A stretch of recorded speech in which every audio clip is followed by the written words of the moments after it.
Alors pour mieux préciser, tu autant dans Luc chapitre 12 et puis tu dans verset 16.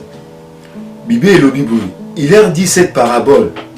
Le terre d'un homme riche avait beaucoup rapporté et il raisonnait en lui-même disant, que ferai-je car je n'ai pas de place pour serrer ma récolte.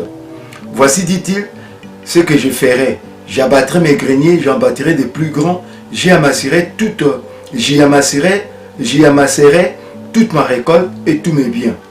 Et je dirai à mon âme, tu as beaucoup de biens en réserve pour plusieurs années, repose-toi, mange, bois et réjouis-toi. Mais Dieu lui dit, insensé, cette nuit même ton âme te sera redemandée, et ce que tu as préparé pour qui, cela sera-t-il? Il en est ainsi de celui qui amasse des trésors pour lui-même et qui n'est pas riche pour Dieu. Au moins, il va côté sabiso awawa elanga moto po ebima na mabele nzambe ne moto akolisaka biloko. Alors biloko wana ekolaki nzambe apesaki moto oyo ezalaki pona ye pe pona tina ya bato ebele. Mais ye na motema na ye azali koloba azali kotala kaka ye moko azali komikanisela kaka ye moko eloko ne ekutama kati na ye bibe koloba biso ete nzamba amonaki yango mabe ntango ye azali kokanisa ete ate na koabato bagrenier mosusu na kosala na kotonga grenier monene na kobomba babiloko na ngai nzamba amonaki yango mabe na makanisi azali kokanisa lobi na ye ete kaka butu ya lelo ame na yo ekozala redemande oyo nyonso yo kobomba okobombela ngo nani. Alors Bible côté sabiso ete moto ye moko akoki kozala adversaire ya bénédiction ya nzamba asali kati na ye na gloire o nzambe apesi ye moto ye moko. Bible lobi ya solo, si Dieu est pour nous, qui sera contre nous? Tozali kofungola ete moto na kozanga bososoli akoki kokoma adversaire na ye moko pour ete azui gloire epai na nzambe, mais ayebi kososola te ete gloire wana oyo azui epai na nzambe ezali po ete ya kumisela yango nzambe, po ete ya kokisela yango mikano na nzambe. Wana ezalaki premier point na biso. Deuxième point na biso, qui peut être encore contre nous? Bien aimé dans le Seigneur, bazali kotalisa biso ete tobotami na bandeko solo, mais bandeko mingi bazali pe kokoma baadversaire ya bandeko na bango. Nani akoki kokoma adversaire na vie na yo ekozala ndeko obotami na ye na mama na tata obotami na ye akoki kokoma pur adversaire na yo. Tozali komona Kayen na Abel. Soki Abel akufaki ezalaki moto mosusu te abomaki ye, ezalaki ennemi na Abel te moto abomaki ye, mais ezalaki ndeko propre mpo na ye. Abomaki ye mpo na nini? Abomaki ye mpo ete amonaki ete mbeka na ye endimamaki epai na nzambe ebongo ya ye endimamaki te. Alors tout autour na biso pe tokoki kozala na benemi. Benemi na biso bakoki kozala ba propre frère na biso, ba propre sœur na biso. Ole msu bakoki kolinga te gloire moko se manifester kati na ndeko na bango. Boni bakoloba bongo ye kaka bongo biso. Totali awa wete Kayen abomaki Abel azalaki ndeko na ye. Abomaki ye po ete nzambe atombolaki ye na ndenge nini andimaki offrande libonza na ye oyo ya bonzelaki nzambe endimamaki epai na nzambe ekozaki nini ekozaki likunia epai ya ndeko na ye. Finalement abomaki ye. Tokotala kuna lisusu na Genèse. Dans Genèse chapitre 37, bon sabiso ma lisolo ya Joseph. Joseph a silaki ko tekama to ko yinama na bandeko propre. Bandeko musu o te binemi o ba camarade te. Ezaki bandeko propre na ye. Pona nini azaki élevé par na Seigneur. Azoki likabo ya ba vision. Azali ko étaler ba vision oyo azali ko zoe pa na nzambe azali ko tesa ngo bandeko ye mais bandeko na ye ekotisaki bango motema mabe bazali ko luka kobuma ye.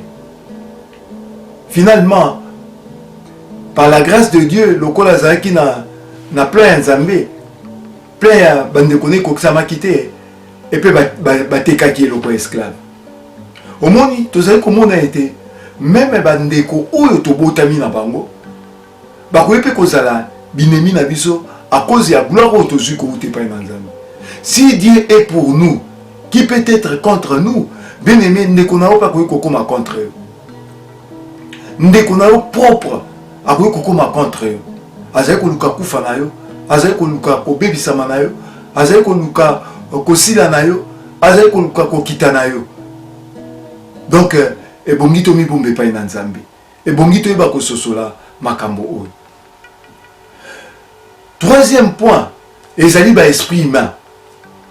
Kati na mokili oyoyo, ezali na pato mingi to komona na nzoto boye, mais ce ne sont pas des hommes venant de Dieu, mais ce sont des esprits humains. Bazali ba esprit ya mai, bazali ba esprit de l'air, bazali ba esprit oba ko uta bipai na bipai, bako lata nzoto ya mosuni po baya kosala la volonté du diable. Yango na mama yo papa soki boko so mwana te bozele pa na Nzambe, bobondele pa na Nzambe, koke ko consulter banganga te, parce que oyo yo okoki ko luke pa na banganga okozwa milimo ya mabe oyo ye kokotisa kati na ndako oyo bakoluka destruction na yo. Bible elobeli biso na mokanda ya Ephésiens na chapitre 6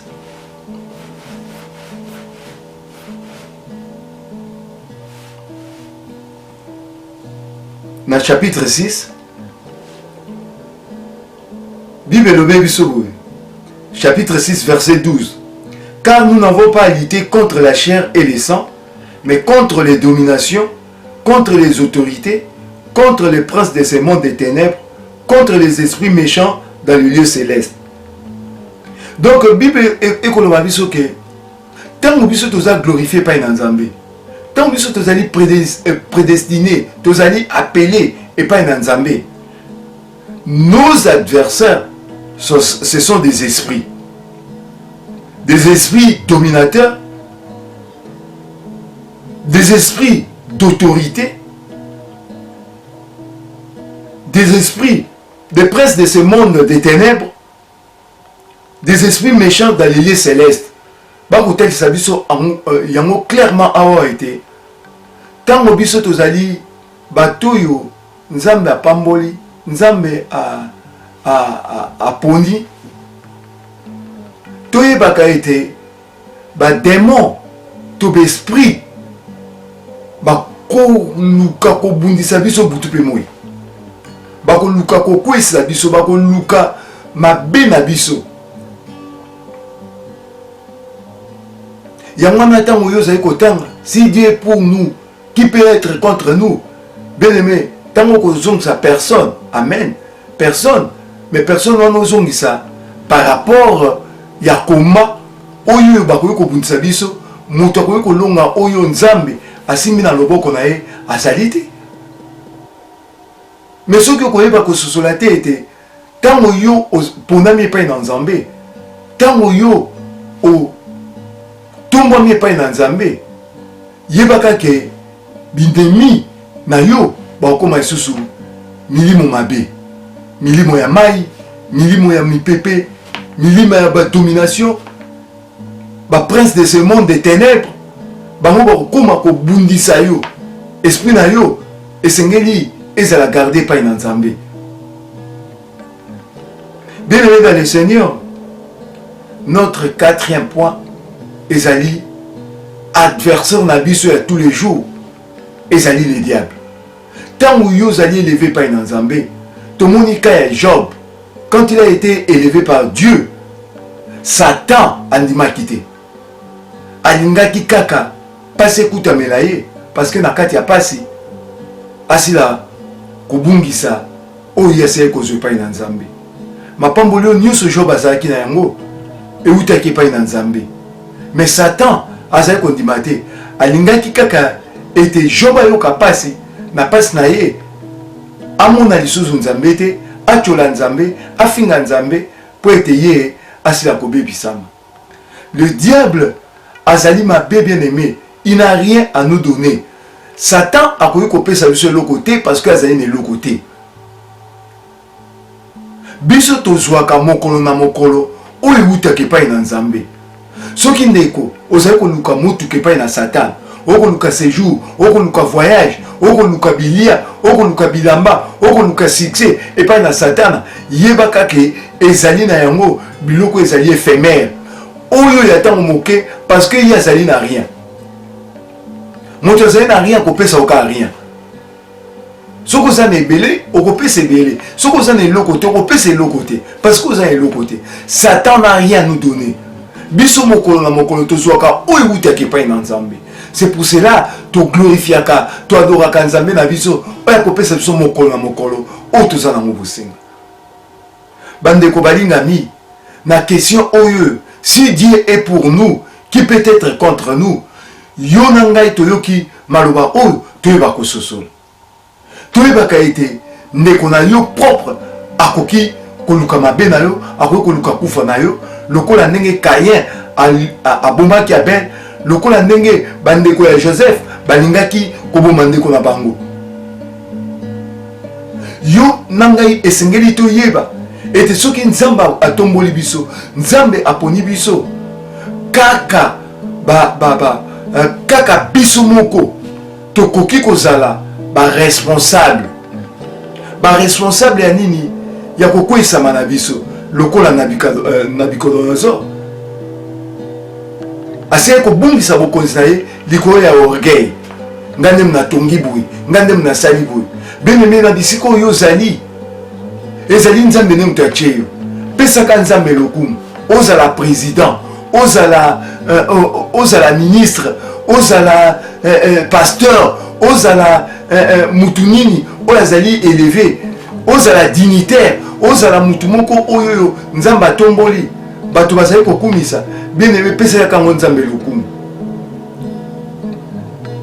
Mais soki yo otie lolendo yeba kokomi adversaire na yo moko, gloire wana o nzambe apesi yo, donc yo moko okomi adversaire na yango pe okosila kokwe.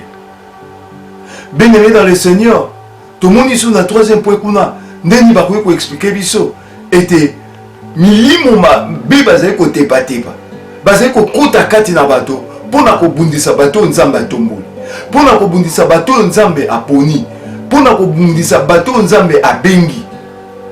Yango wana ngai na yo ebongi tozalaka préparé spirituellement mokolo na mokolo, nguya na nzambe ezalaka kati na biso.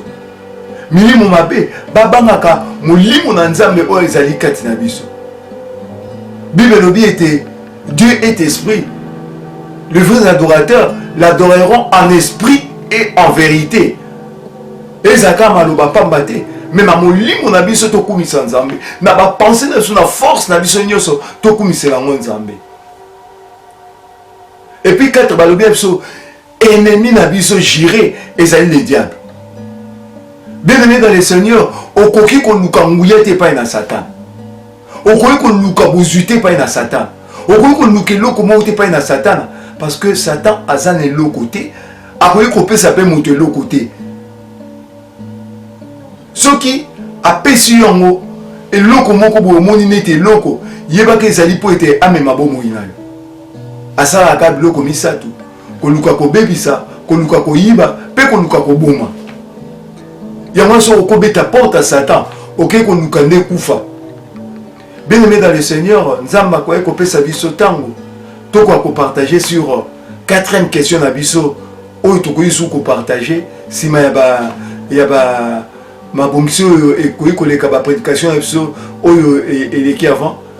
Donc lelo ngai na yo tokoyeba kososola na motuna oyo ezali na Romains chapitre 8 verset 31. Si Dieu est pour nous, qui peut être contre nous? Ngana yo to sosoli o nzambe akoki kolobela biso. tika ete nzambe asila kopambola moko na moko kimia na nkolo pe malamu na nkolo eba koumea kati na biso na kombo na Yesu azali nkolo mpo bikisa biso tolobi amen.